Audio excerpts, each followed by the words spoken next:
رب العالمين بسم الله الرحمن الرحيم الحمد لله رب العالمين.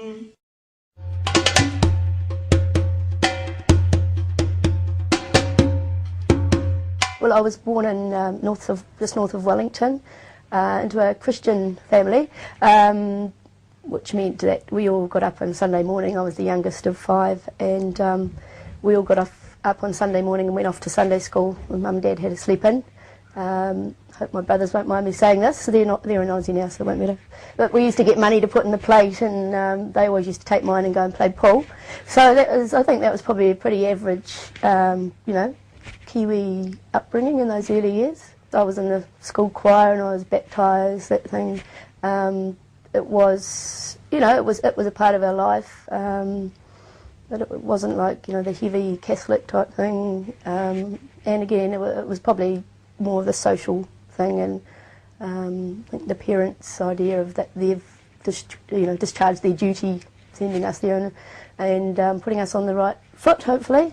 I didn't actually become Muslim till my late 20s, but spiritually, well, I believe it was always there.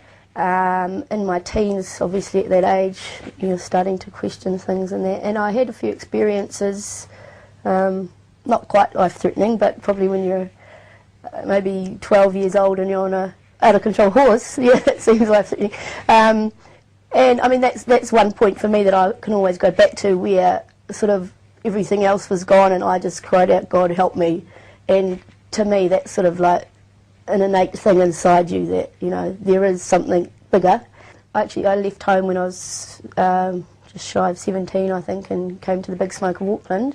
And I actually really got into Buddhism a bit then.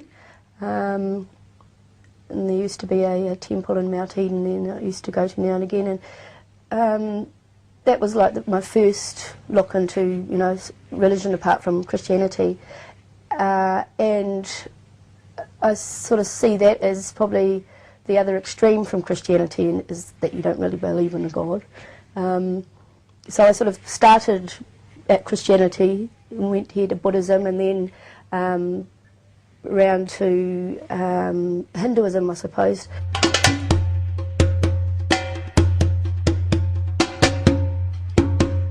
I went to, lived in England, did my big OE, and while I was there I actually started a comparative religion course, so sort of went through all there. As I say, the Hinduism, the other, sort of Indian type religions.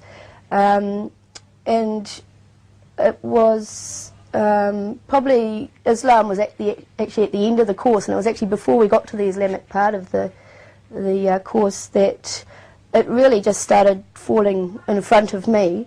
Again, I remember one instance where a friend of mine who was an Australian, she'd just come back from Palestine/Israel, and she'd had some books that she'd had there, and she was on the phone home, and I was waiting for her, and I just picked up one of these books, and it was called The Arab-Israeli Question, which I knew about the political side of it. And then I sort of started reading it, and sort of about Islam and stuff like that, and I thought, okay, so I sort of read that book. And then I went home, and I used to ride my bike around London, and when I got back to my flat, I just sat down and put the TV on, and there was a BBC program about Islam had just started. It was the first of a series of 10, alhamdulillah. So, I mean, that was like the first sort of thing, like, I'm not in control of this, And from there, basically, I mean, I moved house, and which meant I was cycling past the London Mosque in Regent's Park there, and someone that I worked with was saying, "Oh, have you looked in there and seen the big chandelier and things like this?" And it was sort of little things like that were starting to build up, and I started to meet Muslim people. It was Ramadan, and there was like talks of the Muslim society at the college was having talks in Ramadan, so I sort of started going along to them, and I started meeting Muslim people in like strange places where you never think you would. I was going to the pubs and dances and that. I never, you know, actually met any Muslim people there. I actually met another Kiwi from Napier that had become Muslim in England and started going to the mosque. Alhamdulillah, another thing I realise now that I was really lucky was that I managed to have an appointment with the Imam at the mosque, who was actually educated at the Al-Azhar University, and I went to see him every Sunday at 1 o'clock from 1 to 1:30 and asking him questions, etc., etc., and you know, he'd give me the answers and I'd go away and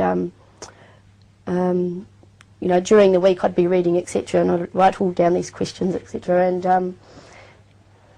then go back to him. And I didn't obviously realise the importance of this at the time, but later on I realised every time he answered me, he would quote something from the Quran. And I realise now how important that was, because, you know, you can go into a bookshop and pick up a book about Islam written by whoever, and I realise now how important that was, because to me it's like we have the Quran. I mean, I know we have everyone else's thinking on it, etc., but, you know, do we really need anything else? And so that was important for me.